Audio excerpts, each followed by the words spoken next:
Assalamu alaikum wa rahmatullahi wa barakatuh. Bismillahir Rahmanir Rahim. And alhamdulillah. Wa salatu wa salamu ala rasuli wa ala alihi wa sahbihi wa salam. Wa man tabi'ahum bi ihsani ila yawmiddin. Wa la hawla wa la quwwata illa billahi al-aliyyil azim. So we'd like to welcome you all to, this is week 4, I believe, of covering the text of Safinatun Naja, which is translated as the ship of salvation. And it's a text. Sister Fahima, assalamu alaikum.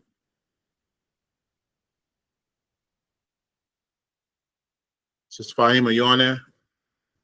Was that Sister Fahima or no? Yes, it's me. It's me. I'm here. I had to turn up the video. Yeah, I was about to say, you out here, doing doing Macru stuff. Mashallah, good to have you aboard. So we're on week 4, mashallah, covering the book in Shafi'i fiqh. And so we discussed already about fiqh, and there was a term that we use in fiqh that I wanted you all to know. I don't know if you remember. This was a few weeks back.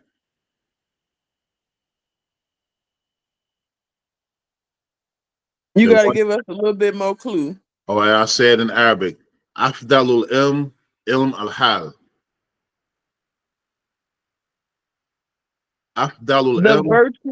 The virtue of knowledge is knowledge of states. Yes. Or stages. Is it state? It's states. Yeah, states. How? Okay. Yeah. The knowledge of states. So fiqh is having this knowledge of different states that you're in and how to approach them. And we mentioned 2 types of fiqh. Anybody remember those 2? Ibat and mu'ada.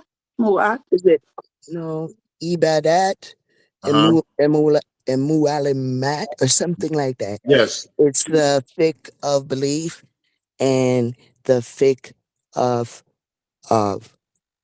transactions. Yes. So it's between Allah, the person and Allah, and then the person and creation. Okay. So you ran that off the top of your head? Yes, because I'm outside right now, so I have no notes. Okay, I gotta take your word for it. All right. Alhamdulillah. So yeah, fiqh is divided into 2 parts.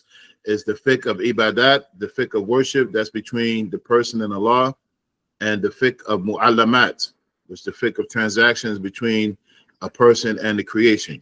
And so the fiqh of ibadat is meaning having an understanding about the rulings of worship, the ins and outs and do's and don'ts. And the fiqh of mu'allamat is knowing with transactions with people, things is doing business, nikah, anything where you have to interact with someone else, there's a rule connected to it that a person, they must know. They must know what state they should be in or what is the approach. Okay, alhamdulillah. All right, so then after that, we talked about the 5 pillars and the 6 articles of faith. And then the week before last, we talked about the 5 rulings of the Islamic law. Ahkamu Sharia. Anybody want to run them off real quick? You want the English or the Arabic? Both. Fard or wajib, which is obligatory. What is it? The recommend. What is it? What does fard mean? I'm a new Muslim. I'm learning here today. Fard is something that's obligatory for you to know. It's something mandatory once you reach Mushalaf stage, right? Is that how you say it? Mm-hmm. Fard is something that if left off is there's a threat of punishment, and when practiced is rewarded. Yes, good. What's an example of something that is fard or wajib? These are interchangeable in the Shafi'i school. The 5 prayers. The 5 prayers, yes. Okay, good. What's the next category of rulings? Sunnah, I might have recommended. Okay. Yeah, this is part of the Sunnah, but the term that we use is mandub. Yeah. Yes. Okay. What does mandub mean? Recommended. Okay. What's another term for mandub? Mustahab. Mustahab. Yes. Mm. And so what is the ruling in Islam? The action when it's something that is mustahab, it means what? It's rewarded for doing, but not punished for not doing. Mm. Okay. What's an example for doing it? What's an example? The Sunnah prayers, the Nafil prayers. Mm-hmm. You know how we go into the masjid. They say this, the mandub is to make the 2 rakats upon entering the masjid. Mm-hmm. Mm-hmm. Okay, good. What's another term we use? Mustahab, mandub. There were 2 other terms we discussed. Any of you remember? Sunnah and fadila. Is that how you say it? Fadila. You wrote it down because you're looking at it. So you tell me how you say it.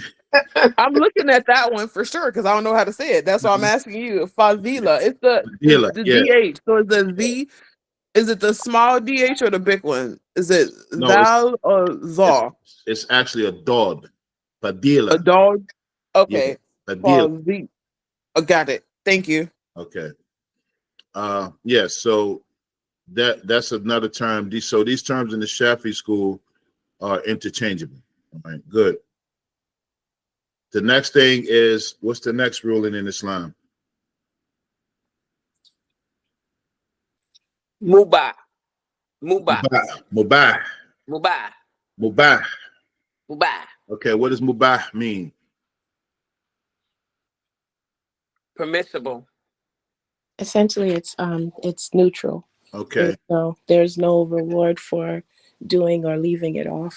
There's no Yeah, it's not connected to any specific reward or any punishment. So it's something that's considered neutral. What's an example of something that's mubah? Taking a nap. Yes, taking a nap. Although there is a sunnah that's mustahab, that's called the kaylula. Anybody know what that is? No, but I remember something about you were saying the last time we had class about like a certain time we should have our nap in around a certain time or something like that. Yes, After. it was one of the sunnahs of the Prophet ﷺ to take what's called a kaylula. I think it was after Dhuhr prayer or right before. I can't remember. And so at that time, it would be, fulfilling an action of the Prophet ﷺ. But if you take a nap at another time, there's something that's mubah. That's just an example. And then we said something else that there's a rule connected to mubah. Al-aslu ashya mubaha. I mean, not mubaha. Al-aslu ashya ibaha.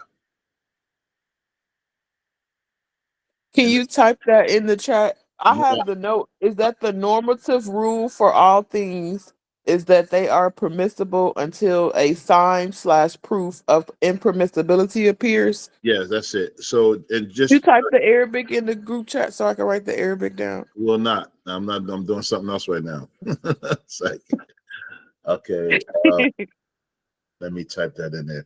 So basically, it means that most things are allowed unless that there is a text that forbids it, and it's not the other way around. And some of you may have experienced that, and this is actually problematic because it can make a person be put off with Islam. And I was just talking to Sister Khadija before you all came on about a brother, may Allah who's supreme without a guide him. I guess he has some complications, with Muslims, and he ended up apostating. And he's like open about it, like he put on his Facebook page, like he's back to being a Catholic. And so it was a brother I interacted with before, and I reached out to him and asked him what was going on, and he instead of us talking, he left me a voice clip, and he was saying, I only listen. He left me like 5 voice clips. I listened to 2 of them. It was just kind of hard to get through it because when somebody leaves Islam, it's like you can understand somebody falling short or falling off or just being caught in sin or just being lazy, but to go from being a Muslim to to idolatry, and then you put up a picture of a white Mary, mother of Jesus, like you went all the way off. You know what I'm saying? So that, hearing some of the stuff that he was saying was, it was hard to digest. But one of the things that he said was, he said that Islam is based on rules and not faith, right? And so when he said that, it just kind of made me think that he missed some training. He missed a lot because, and just as a trivia real quick, we mentioned about how many verses in the Quran are related to ahkam or rules, laws. I think we discussed this the last time.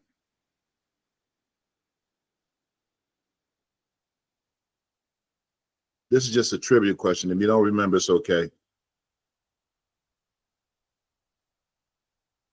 I don't remember. Huh? I don't remember. Okay. Okay. Hold on. I'm still typing. Anybody else?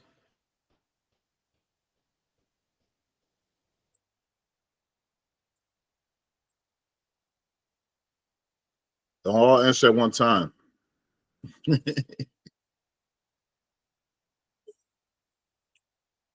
So out of this over 6,000 verses in the Quran, there are approximately 500 that are related to rulings, to laws.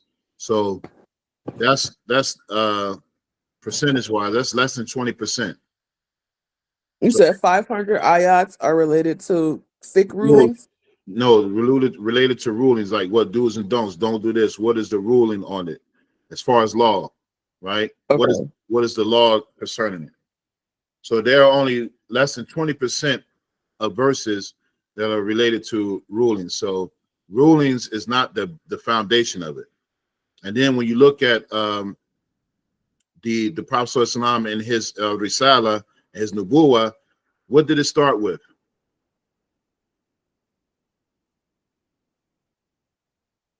What was he calling people to? Tawheed. Tawheed, the oneness of Allah, and developing their faith, right? And so when did prayer start? When did the rules start? 13 years in Mecca. Was there any rules there as far as like No, prayer, the fasting? ruling started in Medina. Right, right. So the foundation of Islam is about building your heart and building your mind up, connecting you to Allah subhanahu wa ta'ala. And then the rules came later. So a person will be equipped to follow the rules, right? And so that's a mercy from Allah subhanahu wa ta'ala. So he facilitated ease for the believers because you didn't start with rules. So it just made me think about these things that, I'm gonna have a discussion if I do get a chance to talk to this brother. But going back to what I was saying before I get thrown off track, he was saying that it was a bunch of rules and not faith.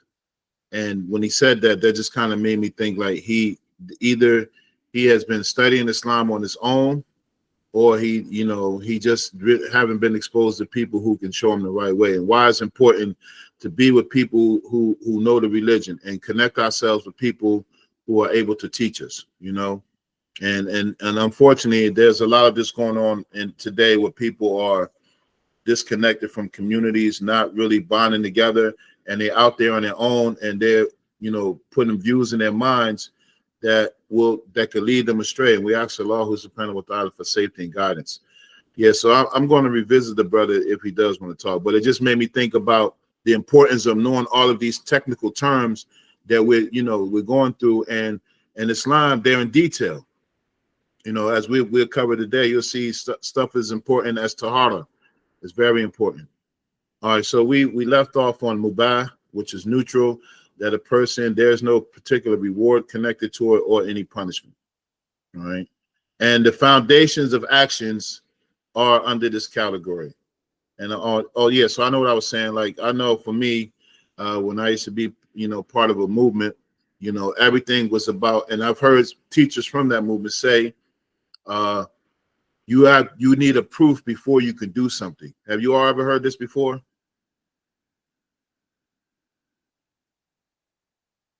I have. Yeah. That you need an actual text to do something that is good, right? Yeah, they say show you the hadith or something like show me that. So in general, that's not how it is. Now, when we talk about acts of worship, Yes, of course. It has to be something that is clear, but that is something that is clear when you first enter into Islam. Nobody has ever come into Islam and someone told them, you know, uh, you got to do something else. You learn how to make wudu first. No one tells you something else. And who for us people who are converts, did anybody show you a dalil when they show you how to make wudu? Yeah, when I started learning how to make wudu, I started learning the Al Maqasis book from Imam Nawawi rahimahullah. So that's how I started. Okay, but I'm saying like if someone physically showed you wudu, did they say the Prophet ﷺ, did they quote a hadith or did they quote the Quran? The Quran. They did?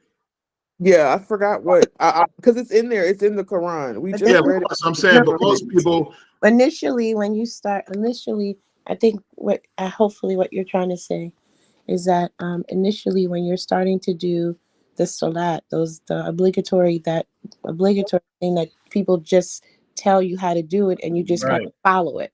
right. So There someone show you something. no one is quoting the text for you, although the text exists, but no one is showing you like an actual hadith or actual verse from the Quran. And these are things that you learn later. So um, yeah, so a lot of things now with worship, there are texts that have to exist. Like you can't do something in the salat unless you have something. Now that's talking about worship. But when you talk about other things, you don't always need a text to do it, right? You have to just know, you have to know these rulings. And so one of these is mubah, like for do something good, or and as long as it doesn't contradict something that's well known in the religion, it's a go, you know. So it's different from what people have, said. And I've heard some people say, like, you need a text to do this, you need a text to do that. And it's, when people are deprived of fiqh training, they make up their own rules sometimes. Okay, Sister Marion, you had a question? Yes, ma'am. So when it comes to things like, because I was reading some things, and is it like just where they say it's sunnah to cut your nails in a specific manner and different things like that? It's like stipulated how to do just things we would, you know, as Americans or whatever, just do as normal, clip, clip, clip, clip, clip. But there's a specific order. I can't remember it off the top of my head, but there is an order. So you would think that it would just be something that you would just do. So where does that fall into the category if you did it wrong? Well, that's the whole thing. It's not something that you would do wrong. That's why it's important to know these rulings. Okay, there's a preferred way to do things, and if you don't do them that way, then when you know these rulings, then you know what category do they fall upon. First, so is it something that's mustahab? Is it wajib? Is it fard? Is it mubah? Any of these things. So all of these things we learn from the Sunnah of the Prophet ﷺ is going to fall under one of these categories, right? So of course it is something mustahab to clip your nails, and then it has fadila, it has virtue when you do it in a way that, as you said, I didn't know it was a specific way to cut nails, but I just know that It's like you're supposed to start with, um, I think, It's always I pinky think it's nail, and then you the end with right your pinky. thumb. You end with your It's thumb or your yeah. other hand. I'm Okay, sorry yeah, to cut you off, sis. Something like that. yeah, okay, all right, I know, yeah. So that's the virtue of doing it, because the Prophet ﷺ, they watched everything that he did, so they reported exactly. So the virtue or the fadila is to do it like that, but it is mustahab to do your nails because it's part of cleanliness, you know. So there is no like, you won't be punished if you don't do it like that, but you do have to cut your nails. You follow what I'm saying? Because this is hygienic. And of course, as Americans, we would think, but then everybody ain't hygienic. Everybody ain't hygienic, even Muslims, Well, Sister Zachariah, you had a question? Yeah. So you said the cunning of the nails was mustahab. My question, my thought when you were saying that, why would it if it's something that we should do, if it's obligatory, it's wajib or fard for us to keep up our hygiene, to have good hygiene, why would that not be considered to be obligatory then? Like, because our cleaning our nails and things like that is a part of our hygiene, right? Yeah, but that doesn't necessarily mean that it's wajib. We would think that it's obligatory because it's something that we as Americans we do. But okay, if you don't cut your nails, what happens?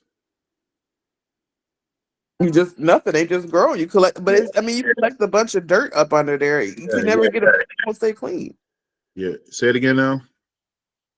If your hands won't stay clean. The hands are the dirty. Collect the most bacteria. Hmm. So if you have long nails. All that bacteria, you're never going to be able to completely clean your hands. So consider it. So your salah would not even really be valid because you can't really get up under. You know what I'm saying? Like the proper way. With the nails and stuff, right? Yeah, that's a view. That's a view. Well, I mean, we need to find out exactly. As far as I know, cutting the nails are mustahab, but I don't know if it would be wajib. And but it's something we can find out. Okay. Uh, we talked about mubah. Okay. The next part is something that's makruh. What is the meaning of makruh? Dislike. Okay. So it's rewarded for leaving out in obedience of Allah, and but it's not punished if you perform it. What's an example of something that's being makruh? Is it the The eating onions and garlic. You talked about that hadith last time of Mm-hmm. Prophet Islam. Delaying your prayers without a reason. Mm-hmm. That's not cool. Yes. Yes. Good. Good. And the last one is haram. haram the Everybody had an encounter with the haram police. We should know this one. haram is you're rewarded for leaving off that action, but you are punished, or there's a threat of punishment if you perform that action. Say it again now. You're rewarded Uh-huh. leaving off that action. Yes. There's a threat of punishment if you perform that action.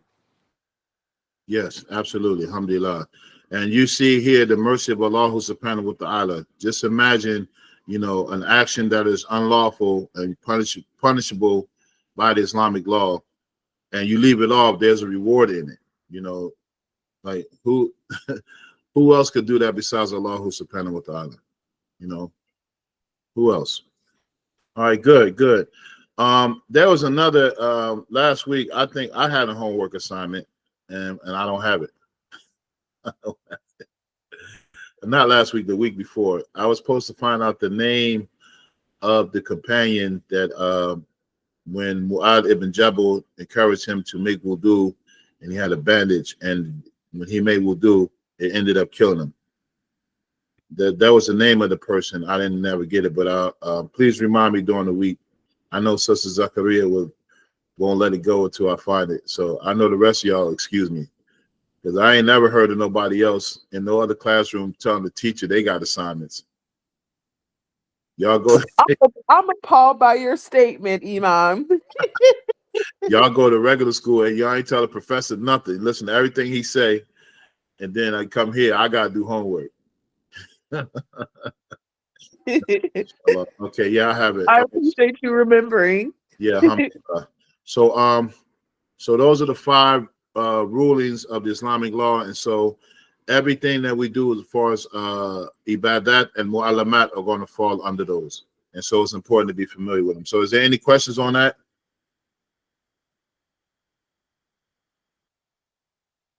No. Okay, and then we also talked about how some of these rulings they will overlap sometimes. Anybody remember what we talked about that? You said for the wajib and haram, it would be the fajr prayer, which is obligatory to perform and is prohibited for not doing. Mm-hmm. So that was an example of the correlation between those. Okay, The so No, what I'm looking for instance, say if somebody continues to do something, it's makruh, right? For It becomes example, haram if it's repeated. Huh? It becomes haram if it's repeated. Yes, that's an example. Then here's another example we didn't mention. What happens if you're in a situation where your life is in danger and the only thing that you could save your life is eating haram food? It's permissible. That's fine. Yeah, it you're will be supposed covered. to actually seek out the halal. So, you seek out the halal, but if, your life depends on the haram, then it is permissible. Yeah, then it becomes something that's mubah. And so that, and then scholars have said that you're only supposed to take enough to really satisfy your hunger. What about, didn't you mention something about like if you intentionally miss the salats, like you intentionally miss prayer times? What was that we was talking about? I don't know. We talked about intentionally missing prayers, or That intentionally. was the haram when you said it was Potentially delaying the makruh, like prayers delaying without it. a reason. Yes, Yeah. it would become. It would start off as disliked if you do it, but it continue to do it, it will become haram. Yes, ma'am. Yeah, I believe that's what we said, right? And so all of these things. Huh? Go Yes, ahead. ma'am. Yeah, That's what that we sounds said. familiar. Yeah, Yeah. that sounds familiar. Okay. Somebody has something else before we move on? No, sir. Okay, so yeah, so we should be familiar with this range because it just doesn't go from, to halal, wajib, or haram. It just doesn't go. And there's a hadith, the Prophet Islam, that's in the 40 hadith, where he said that the halal is clear and haram is clear, and between those are doubtful matters. So that's one of the hadith, is that the foundation of these rulings. So between what is permissible and lawful and what is unlawful, there are these rulings that one should be familiar with, or they do have an obligation to know. And if they don't know for sure, then they have an obligation to ask those who know. Okay, inshallah. All right, so now we're going to actually get to our class. All right, so we're in the section of taharah. Let me let me get my screen ready. Any questions? No questions. Okay, let me get this.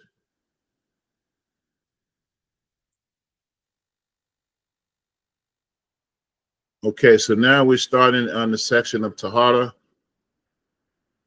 which means purification. Everybody can see that? Yes. Okay, and so here, the Sheikh, this is the section of the book that he starts off to to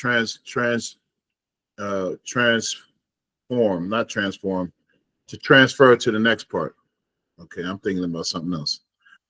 All right, so anybody wants to read this? I'll read it for you. Okay. Tahara section. The signs of purity are 3. Reaching the age of 15 lunar years for a male or a female. 2. Experiencing a wet dream by a 9-year-old boy or girl. 3. Menstruation for a 9-year-old girl. Did you want me to read the footnote? No, I want you to read that on your own time, but oh, wait a minute. Okay, I went too fast. Okay. I want you to read that on your own time. So here, this is stuff that we are familiar with, inshallah ta'ala, that we've talked about this a few. And so here is just a little more discussion about the age of responsibility, right? And so that is, what is that called? Mukhalaf. The one who it becomes responsible is mukallaf, and responsibility is called taklif. So the author here starts with taklif. And in addition to puberty, one has to be these 4 qualities as well before the Islamic law can apply to them. So they have to be Muslimun, Akilun, Salimun, and Baligun. All right, so what does these words mean? Muslimu means they have to be a Muslim. All right, so that means Islamic law can't apply to a non-Muslim, right? Right. You can't tell a non-Muslim they got to do something in the deen. Okay. I remember one time there was a brother getting married, and a brother and a sister getting married, and the sister's father was he was a European guy, and the brother that performed the marriage was like, yeah, he was clean faced, clean shaven. He was like, man, you got to grow your beard. I was like, you can't tell that man you got to grow his beard. Yeah, but so a person for the Islamic law to apply, a person has to be Muslim. Akilun, they have to be what?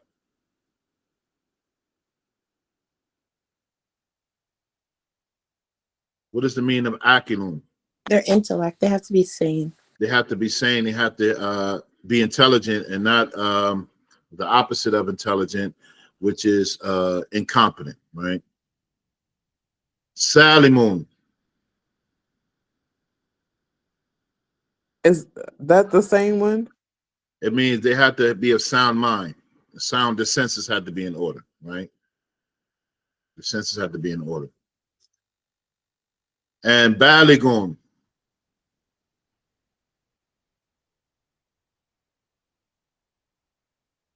The message conveying that's Yes, like bleed with the prophets, peace and blessing be upon them all, right? that's the proper message of Islam has to have reached them, right? The proper Yes, in a message that in a language that they understand. yeah, So and the even language, if it's sign language, however they get it, as long as it's in a language that they understand. And yeah, excuse me for the interruption. no worries. The key word is proper understanding of Islam, and so this is very important because a lot of times, as we mentioned, the example of this brother I was talking about, it's possible that he didn't receive the proper message of Islam. That if he thought Islam was just about rules or whatever he said, then obviously he didn't receive the proper message of Islam. Okay, and so the things that the Sheikh mentions about when a person becomes mukallaf, whichever one comes first. And so here I put in bold: responsibility in Islam starts very young. And so this should also correlate to us, getting our children ready early, because the responsibility can start as early as 9 years old, as early as 9 years old for a boy or a girl. So whichever one of those come first. And, there's been cases that, girls have, got their menses at like 8 years old, or even younger in some cases, right? And so for them, it starts early. And then we know the women are way more advanced than us men, you know, but this is important. And even before that, there's another part of responsibility that we'll discuss briefly. So we have to start getting our children ready early, because Islam is going to be making them responsible and upholding prayers and all of the things that they have to know at an early age. Some of the things that for us as converts, we may have missed, and then there are people right now, subhanAllah, who don't even know these basic rulings of responsibility as far as what they need to know, making wudu, prayer, and I've seen it with my own eyes. And we ask Allah subhanahu wa ta'ala to increase us in sound knowledge. I mean, okay. So it's whichever one of those come first, whether it's a wet dream, pubic hair, or menses, and another ruling is the age of 15. So usually by the age of 15 or 14 is when most people kind of hit puberty. Like after that, it would be some type of rare case that someone didn't. And so that covers all the bases. So, a person can't say that they 18 and, what I mean, like somebody in our culture is 18 and that's still not responsible, And nowadays it could be up to 30, 40 years old and they still don't get it. But in Islam, it starts with a different kind of responsibility, your responsibility to Allah subhanahu wa ta'ala, Okay, and then Here he talked about lunar years. So we should all get familiar with the lunar calendar. Is anybody familiar with the lunar calendar? Oh, so yeah. I am. Okay. So here I just want to give you a little exercise um, to determine your lunar age, right? So you go here to this website is alhabib.info, and you type in your birth year. And it should, for some of y'all, I know this should go back far enough because some of y'all, sorry, I'm just joking. Type in your birth year and it'll bring up the lunar calendar, right, for your birth year. And so it'll show you the month that you were born and the day, and then it will get a corresponding lunar calendar day, right? Then after you do that, you get that information, you go to this site, right? DoCalculate.com, put in the Hijri year that you got from here, and it'll tell you your Hijri age. And so you'll actually be a little older, right? So when I put mine in, it put me at 55 years old plus, because the Gregorian calendar is actually not 365 days. It's like a little something added to it. And so, and the lunar calendar is about 11 days less, right? Mm-hmm. So it's about 354 days. So the lunar calendar, approximately, the lunar calendar is determined by when a new moon appears every month, which is based, if you calculate, it's like 29 and a half days, right? It's like 29 and a half days. So if you want to know your lunar age, and so we're actually older than we are going according to the Gregorian calendar. And I know some of the sisters probably don't want to hear that. I don't want to be older than I already am. For some reason, I thought it was younger though. No, you're older than the lunar calendar. I'm okay with it. That just means Okay, the good. Lord allowed me to be here a little bit longer, so I'm okay with it. Okay, cool. All right, so that's just something as a exercise. Type in your birth year, and on the first site, it'll give you the calendar for the whole year, and you'll see your date. Then take that information and put it in the second one, and then they give you your actual age according to the lunar calendar. And it's something that we should be familiar with as Muslims, the lunar calendar. And then the last thing, that taklif is different from tamyiz. And so you all know the meaning of tamyiz, right?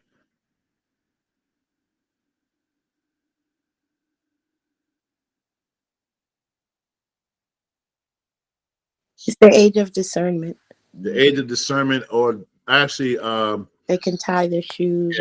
yeah, that should be translated as the age of responsibility, and taklif is the age of accountability. All right, and so the one who is mukallaf is at the age where they're accountable for upholding, knowing this Islamic information and upholding it. So there's no excuse when they become mukallaf.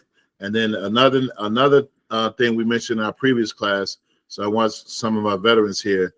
When a person becomes mukallaf, there's another virtue related to it.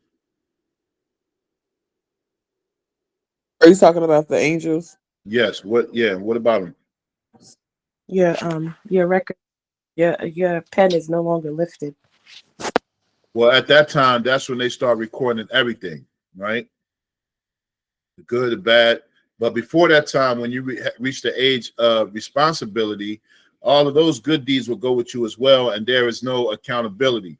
And this is something important when a kid is at the age of being mumayyiz, so around the age of 6 or 7. And so it's an indication for us to, knowing this stuff, to be gentle with, young children, because I'm sure all of you have read some horror stories these days where people are killing children that's 2 years old or less because the child was crying or something like that. Yeah, I know you heard some of these horror stories, man. It's really sad and disheartening. Yes, I have. But knowing these rulings are very important. So kids basically have a blank check, for a few years in their lives, and then it's that time at the age of tamyiz is when we should start preparing them for these accountabilities. So that is the age when they're around 3 or 4, they become, infatuated with making wudu. And even before that, if you have small children or grandchildren, you notice that they start emulating your moves. And, when they see you praying, next thing you know, you look and they over there to the side, they bowing down and they looking at you, and you got to try to refrain from laughing hard because the way they be looking at you with their eyes all bright, right? But they're inquisitive. What are you doing? That's what they want to say, right? And you got to try to keep your concentration in the prayer because they make you laugh, and then you have other kids that jump on you. All that stuff is a go. Like there should be no kind of reprimanding children at their age when they do those things. Let them satisfy their curiosity and start incorporating it in them at that age. Teaching them how to make wudu. Don't make them, and I've seen parents do this, if they put their young kids on the prayer line, they like 4 or 5, and then, the kid leave off, then, the father might try to just keep him close. No, let him run around. Let him run between the ranks. He's walking around here without any kind of accountability. He could do it, he or she could do whatever they want, and it's an indication for us to be gentle with children because they're going to have a big responsibility or accountability when they're young, and so getting them ready so they can ease into it. So you definitely don't want your children, because all of us as parents and grandparents, our really sometimes our only existence is about taking care of our children. Everything we've already done is about, their well-being, so we want to make sure that we give them a smooth transition, inshallah. Okay. Any questions on that?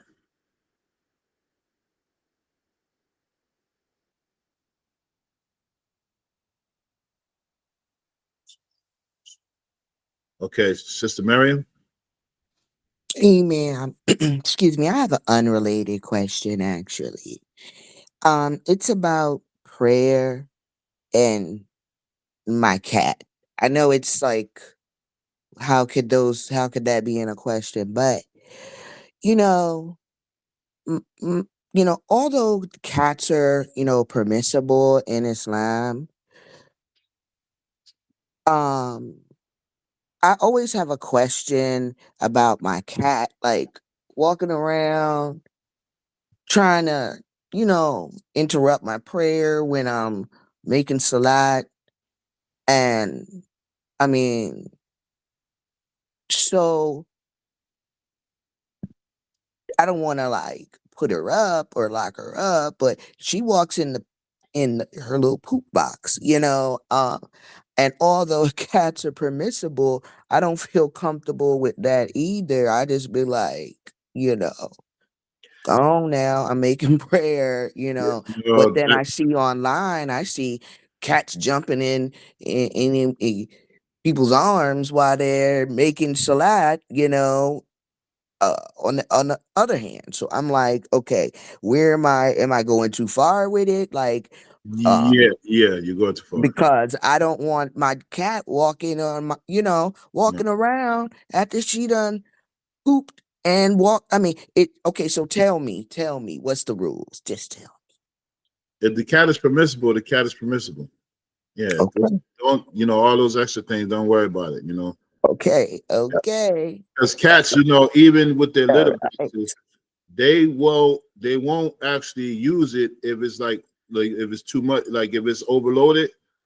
They might not use it, and they cover it up. Like they are very And I efficient. don't let it get like that. I don't, Yeah, that's what I'm saying. Like I'm Yeah. just saying, if it does get like that, the cat itself will already by its fitra will like cover it up before they use it again. You know what I'm saying? So they are pure, and just leave it like that. That the cat has a great connection with you, and so alhamdulillah. So yeah, you good. Just leave her alone. Just let her Leave be it. all over me. Yeah, Okay. All yeah. right. Alhamdulillah. Yeah. We Thank you. we need that kind of love these days. I know I do. I know I do. Even though I don't like the cat I have, but on the low, it's like I do like. But that's another discussion, because he showed my son love. I'm the one that be feeding him and let him go outside, and then he run for me. And I do be scaring him up a little bit, so Yeah. All right. So everybody got these websites, and you can feel free. I know they say you're not supposed to ask a woman her age, but if you all want to put your age in the chat box or later on or something, or just keep it for your personal records.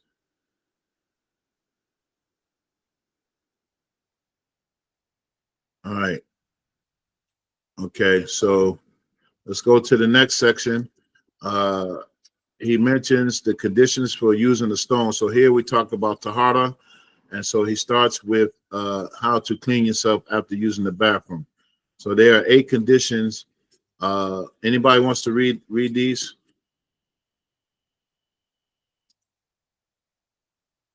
I'll read it. Okay. Hold on. All right. The conditions for using a stone to clean the private parts are 8. 3 stones should be used. It should purify. The impurity should not be completely dry. The impurity should not have spread out. No other impurity should come upon it. Can you talk about number 4? Okay. So here, let's talk about all of them. So first, Okay. Using the stone. Now, of course, we should know that this is not something. This is in context. Like we don't use stones these days. But if you ever had to cleanse yourself and you may not be in the area or something, you know how to do it according to the sunnah. So you would use stones, and so it should be 3 stones, um, or odd number of stones if you haven't removed impurity with the 3. All right. And then it should purify, meaning the stone should remove it should be a stone that's not too soft or not too small, that it can, it will remove the impurities. Number 3 is the purity should not be completely dry. So I know we think about these things in modern times, that is something that's common, and it's something we learned uh early on. So what was the rule for us growing up? Who remembers the rule when you had to do a number 2? You had to either wash up or you had like a purity bottle right next to the toilet. No, we do that as Muslims now, but I don't remember using water. Maybe it's just me. I ain't gonna expose myself, but I don't remember using it as a non-Muslim. But there was a phrase that the old heads used to say. I just want to see if y'all said the same thing.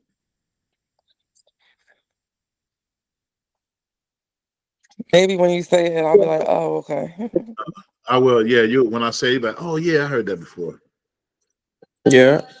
No, I'm just before I became Muslim. I mean, I was still when I used to do a number 2, I would use wipes still, and sometimes I would take a shower. I Yeah, mean, that's what I'm saying. In modern times, but now you think about somebody, well, not Use a somebody. dry rag. Yeah, sallallahu alaihi wasallam. Where they didn't have all of these modern tools. And just think of this blessing from Allah, that the first thing you learn is how to purify yourself, right?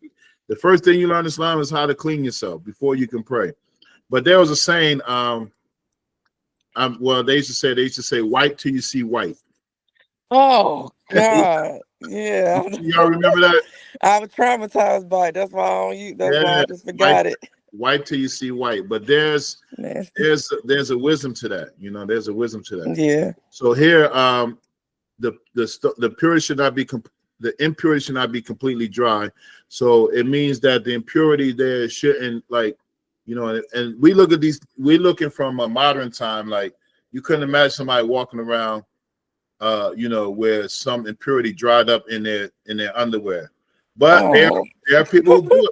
Yeah, yeah. There are people who have phobias about cleaning themselves, There are people who have phobias, and I know as little boys, this was always a problem, what they call them, I forgot what they call them, train tracks or something like that. Do things, streak marks. Yeah. You had a question, Sister Mariam? skid them the skid. Yeah, skid marks. Yeah. You had a question, Sister Mariam? Yes, ma'am. So, my question slash comment was really a question. It's about baths. Like, how, back in the days, you take a bath and there's to be straight up like dirt in the bathtub. You Mhm. know, I don't take I don't really take baths like that. I take showers, but what if like people take baths and like they think that okay, that dirt is in the tub with you, whatever that it could be najasa in the tub. So is it permissible to take a bath and then go make salat? That's my question. Yeah, if you took a bath, if you remove the impurities, yeah, because dirt is actually a purifier. But what if you're sitting in the dirt, okay, and the water is not, let's say the water is just that cooler tank, and you make the water dirty with your body, uh, uh, whatever you wash off of you. Now, is it permissible to make salat after you wash your body and you sit yourself in that water that is not quite coolating? Is it permissible You for said you to make salat? coolatain? It's like, let's say if you're in a little, it's like you in a little bit of water, okay? You're in a little bit of water, you're sitting in some water, and you wash yourself, Mhm. okay? You You wash talking on the yourself. tub or Let's say you're in a tub. okay? Let's say you sit your body in a tub, which I don't do like that, and you wash yourself, Uh-huh. okay? And you don't rinse yourself off with a. And my where I'm going with this is, from what I understand, isn't it supposed to be like water that you run off of yourself, flowing water, and then you sit your body up in it? Is it permit? It, to me, it shouldn't and wouldn't be permissible for you to now go make salat with after you've sat yourself and marinated yourself basically up in this water, this nasty water or whatever. So I'm asking you, because I don't like to go too far with things, but my mind just be like, so I'm one of those people like that. No, if you remove the impurities, if there's a situation like that, then you will be wiping. So the water that you use, even though you remove the impurities, that removed the impurities. So if you got out the tub and some of that water is on you, you're wiping it off. So it's not a pure impurity because it mixed with the water and the water cleansed it. So you would get out and you will wipe yourself off. But that would be in a situation where it's not that common, and then so you have to do it to the best of your ability. Because I don't Okay, well, know. maybe we could recommend people jump in the shower just real Yeah, quick. Yeah, well, yeah, I mean, some people Just jump go in on the and jump shower in the first shower. and then they yeah, go in the bathtub. yeah.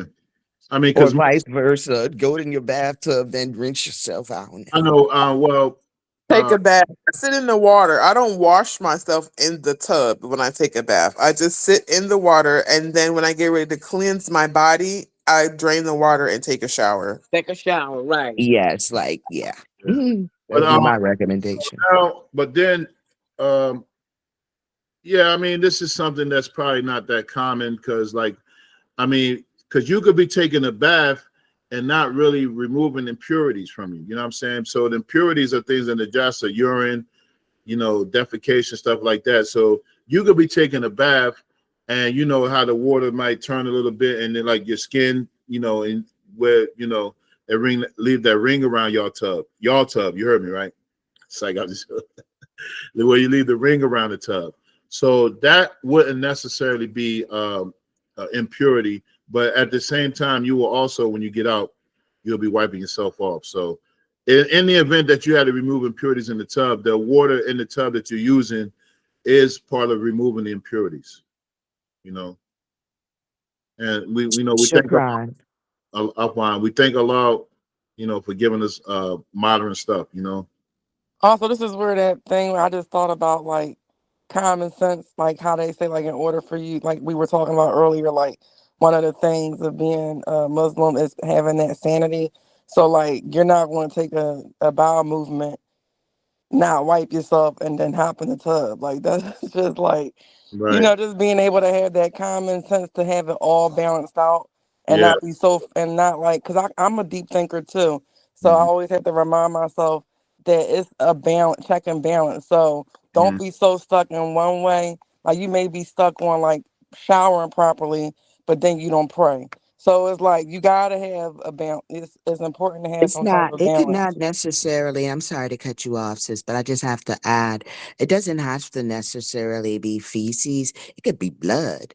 You Yeah, could have true. blood on you or something be bleeding.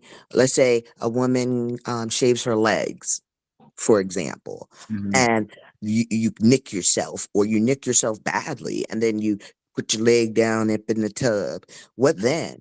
It's Yeah, not but that necessary. Yeah. water, if that blood mixes with water, then water is purifying the blood. So it's Okay, not even just, if the water is dirty with your body already, is yeah, that that stuff that comes off your body is really not najasa, you know. So okay? yeah, A I mean, shukran. because the water is removing skin. So when you see in the tub, that skin coming off your body, that's really not najasa, right? Of course, you can't drink that water, but you know, najasa is urine, blood, pus, saliva, stuff like that, right? So there's specific rules that we're probably going to cover in this book. Yeah, but in Okay, a thank situation you. like Because what if it was sexual fluid? okay, then you have to then that requires a ghusl, which is different. Exactly. That's different from a You bath. can't just right. You can't just um. I'm sorry to go in with this, but you can't just have intercourse, jump in the tub, go make salat. No, it requires a whole ghusl. Okay. Absolutely. And Yeah. this is, but this is the whole how it's connected to fiqh, that when a person becomes mukallaf, they have to know these things. They have to know these things, and they have to know them from an early age. So, yeah. Okay, it was a good question. Good question. All right, so number 4, let's finish up. No, the impurity should not have spread out, meaning that it shouldn't go beyond the inside of your private parts, like your buttocks, right? And so if it gets to that, then it would it will also become almost impossible to purify yourself. And so at that point, you couldn't just use stone; you had to go to another level.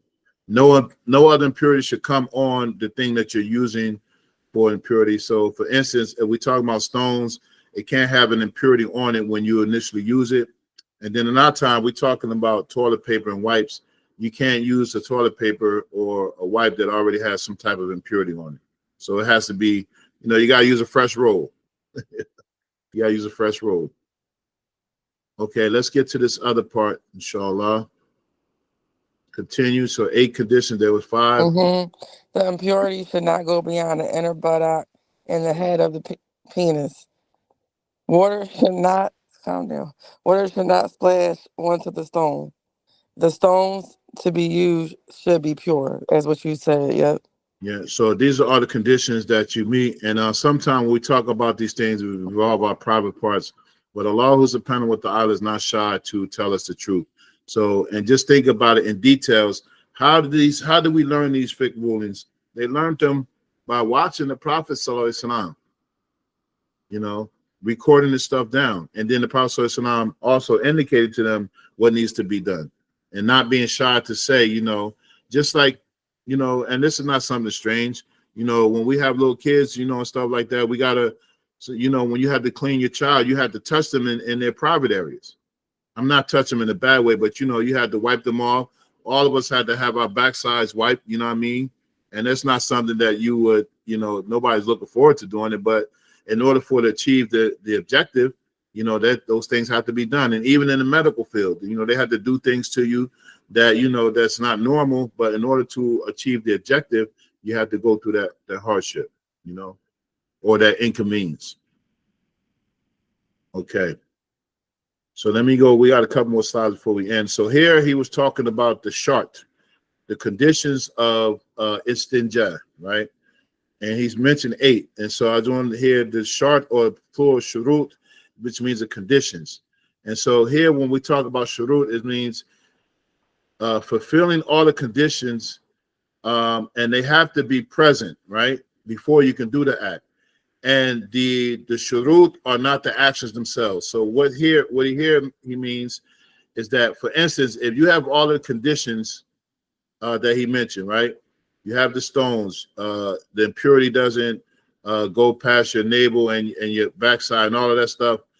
That does not mean that you actually did istinja. That means it's just all the conditions are there, right? So here, conditions had to be present before you could perform the action, and fulfilling the action meets the conditions. For instance, let me give you another example. If it's time for prayer, and we're going to discuss the conditions of prayer in the upcoming chapter. So the time of prayer is arrived, right? You're facing the Qibla, you have made wudu, all of those things that are requirements. That doesn't necessarily mean that you actually perform the salat, right? And so performing the salat is the completion of the conditions. And so those have to be present before you can do it, right? All right. Go ahead. You had a question, sis? Yeah. You was I wanted to catch your statement. You said conditions have to be present before performing actions, right?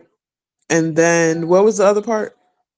That the conditions are not the actions themselves. So Okay. basically, the fulfillment of the conditions is when you do the actions and not just the condition, because the conditions can be present, and that doesn't necessarily mean that you perform the action, right? So if all the conditions are lined up, it's kind of like if you're cooking food, right? You got your flour, you got your sugar, you got all of the ingredients. Okay, those are the conditions to cook the food, but the completion of the conditions is actually cooking the food. Having all the stuff on the counter doesn't mean that you actually cooked it. That's just a preliminary. You follow what I'm saying? And so it's not complete until you do it. And if you miss one of the conditions in the salat or wudu, then the act is not valid, right? That's the So important thing to remember. performing it is the completion of the action. Yes. Okay.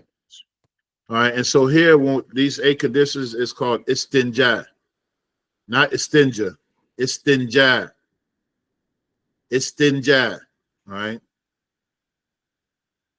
And so that's cleaning yourself after going to the toilet. And so here, we put 3 conditions when you do it. So you should use the stones. So you could do it 3 ways.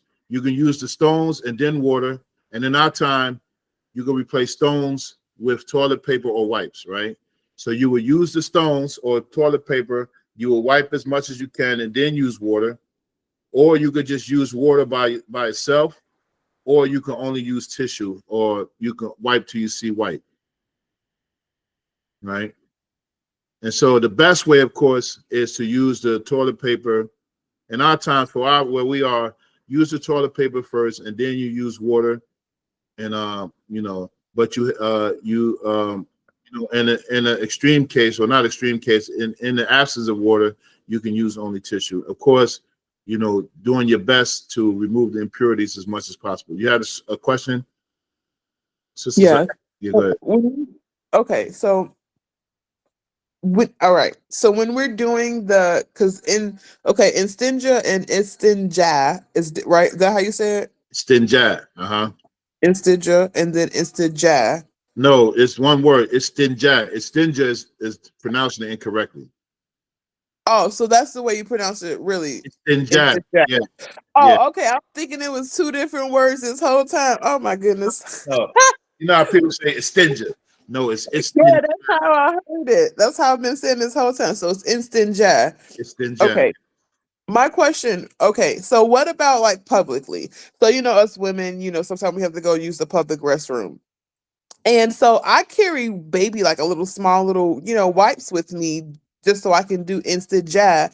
But from what I was understanding, that I shouldn't use wipes. So the wipes are not necessarily permissible. If I use the wipes first and then use the tissue, like you see what I'm saying? Because I don't really have access to water if I have to go. Like I'm in Walmart and I need to use the restroom really quickly. Mm-hmm. Can't wait till I get home. I really don't like using public bathrooms, but I'm just saying. Yeah, in the case that it happens. Okay. So is the wipes okay? Yeah, With the wipes tissue are okay or because they are the equivalent of stones. And okay. Got it. now somebody said they wasn't permissible. Yeah, so somebody said you shouldn't use wipes. Well, you shouldn't just use wipes at all. So there's room. So it all depends on the states. Remember, it said that afdal ilm ahal, the virtues of the knowledge is the knowledge of the states. So knowing that your state that you're in, you have to figure out the best recourse. So it's not always going to be according to the law. The law is the standard, right? Okay, you're on Walmart, all you have is wipes. The objective is to remove the impurities. So in using wipes and the situation that you're in, you remove impurities, you're okay. But normally you would use toilet, because if that situation didn't exist, you would do it regularly. You would use toilet paper and you would use water, right? Right. So yeah, you clear. So that's the whole issue of fiqh, that is so wide that it helps you to deal with ibadat and mu'alamat. And that's why it's important to know these foundational things. So when you in real time, you know what to do. You know what I'm saying? So wipes Yeah. are not normally used, but they are a means of removing purification. But it's best to use them with water. You know, so you use water and use wipes. So let me take this other question, then we got one more slide. Sister Mary, you had a question? Yes, ma'am. Thank you. So, um, under what circumstances, and I don't want to, take up your time, but what circumstances would it be where, okay, you're making wudu, making tahar in order to make prayer permissible. However, because you're making it at that time to make it at the permissible time, but then you have to make it up because you weren't uh, uh something. I'm missing something. Why would you have to make it up if you were under certain circumstances? And maybe I'll have to check my notes from another class. I can't remember on why you would have to make it up because you were just making prayer. You, you made that tahara, or you made yourself pure in that way, like with uh, sand or whatever the case may be, in order to make prayer at that time. But you have to make it up under certain circumstances. You have to make it up. So, I'm not sure I understand what you're saying. yeah. You're So, saying if you prepare for a prayer, what you talking about tayammum? yes, I think that's it. Yes. Okay, so that's the dry ablution when water is not available, and you're Correct. saying that you have to make the prayer up that you made with tayammum. Yes, or something like that. Something where you make your ablution, your tahara, make your, and then you have to make the prayer up. Are Because Are you talking about when you're I'm listening to you? I think are you talking about that hadith that we were reading before, and it was talking about how when they were the Prophet sallallahu alaihi wasallam and the companions, they were out and they used the earth, the tamayum way, and then they said it was, I think it was like the fear prayer or something like that, and they used the earth, and then it said when you're able to pray, then pray again. Is that the one you're talking about or trying to explain? it may be, but it's yes, it could be that, but it was like, the class was with Imam Amin, but I don't remember. I have notes, but I don't have them in front of me. But stuff just be popping in my head, so I just have to figure out. I'll look it up. Yeah, just pull your notes out. We could talk about it. I All will, Imam. right. All right. And so here are the three options. The best way is to use stones and water, or in our case, toilet paper, water, or wipes with water, or just use water by itself, or use only tissue, depending on circumstances and what the issue is. So just to know these foundational principles to help you. All right. Okay. And now here, this is the last slide for the day. I just wanted to add the footnote to this. That's on there. So the sooner way for using the stone, and in our time, this would do how we use toilet paper. So you begin to wipe from the front to the back on the right side with the first stone. And so in our time, the first wad of toilet paper, you wipe, starting from the front, wipe your right side, then wipe your left side, and then the third side, both sides of the anus. And so you start right before where the skin is free from impurities. So you don't just start at the impurities, it's a little ahead of it, where the clean part is, and wipe and clean that. Then you add an odd number of stones. So if you if you can't do it with three, do it with five, do it with seven, nine, like that, and to use the left hand. So it's makruh. And so this is important to know because we learned it's makruh to use the right hand to clean impurity. And so if it's makruh, what does that mean? What happens if you use your right hand? It's disliked. Uh-huh. And if you uh, don't do it, you're rewarded. And if you don't use your right hand, you're rewarded. But if you do, you're not punished. Yeah, so that's like Inshallah. that is important to know because if somebody use their right hand or even like eat with their left hand, it's something that's makruh, you know, stuff like that. And when you read these things in hadith, it's important to know these rulings because there's a hadith with the Prophet Sallam. He said he forbade us to eat with our left hands, right? And so he said because the shaitan eats and drinks with his left hand. So if someone eats with their left hand, if you know the ruling is makruh, then of course they should try to do it when they know it's rule. You don't want to do stuff that's makruh, but if you see it happening, you should automatically think like not that they disobeying the sunnah, they just they might not be aware. And so knowing how these things apply is help us to deal with people, especially when we see things, and we should kind of have an idea before we say things.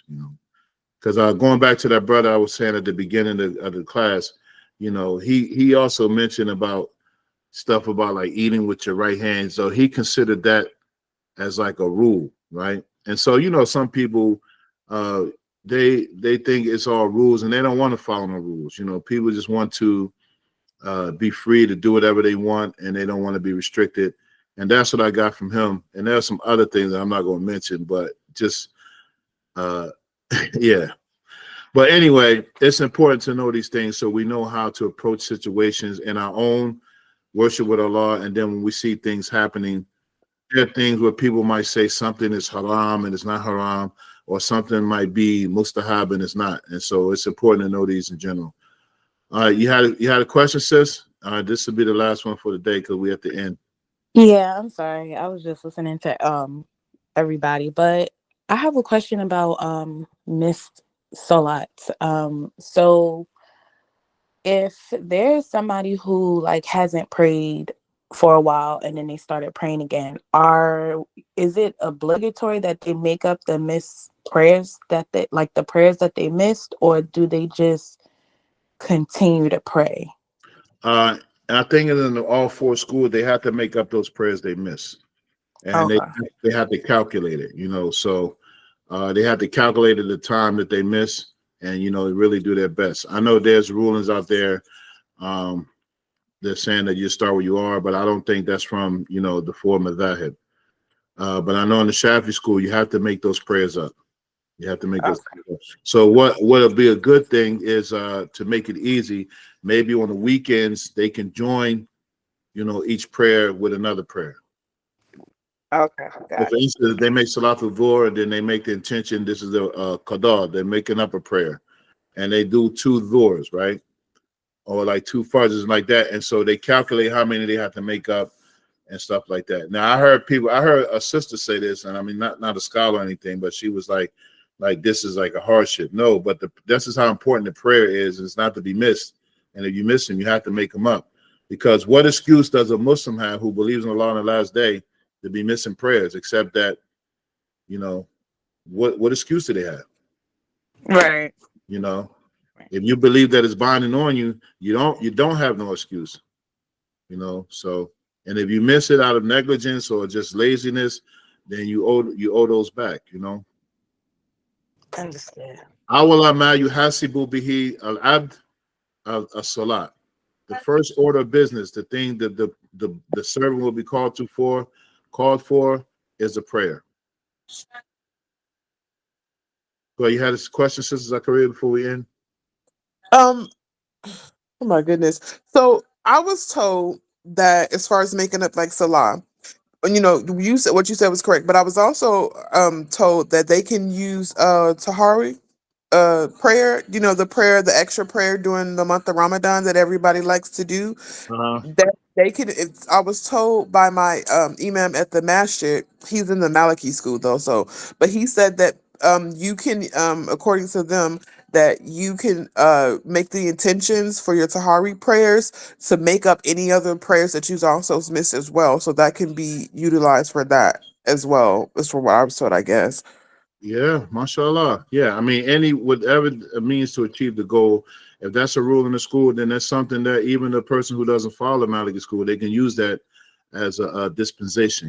They can use that as a means to achieve the goal. So, yeah, alhamdulillah. So may Allah subhanahu wa ta'ala, protect us in offering our prayers and give us steadfastness in preserving them. I mean, all right, so we'll end there, inshallah, and then we'll pick up next week. So I did say it was the last question. I feel like if I say there's another question, it'll pop up. Yeah, so we'll stop there. We ask Allah subhanahu wa ta'ala to accept us from us and forgive us for any shortcomings and mistakes, and to accept all of our good deeds. Ameen. Subhanaka Allahumma wa bihamdika wa nashhadu an la ilaha illa anta wa nastaghfiruka wa natubu ilayk. Wassalamu alaikum wa rahmatullahi wa barakatuh. Ameen. Ameen. Ameen. Alaikum. Alaikum salam. Wa rahmatullahi wa barakatuh. Assalamu alaikum.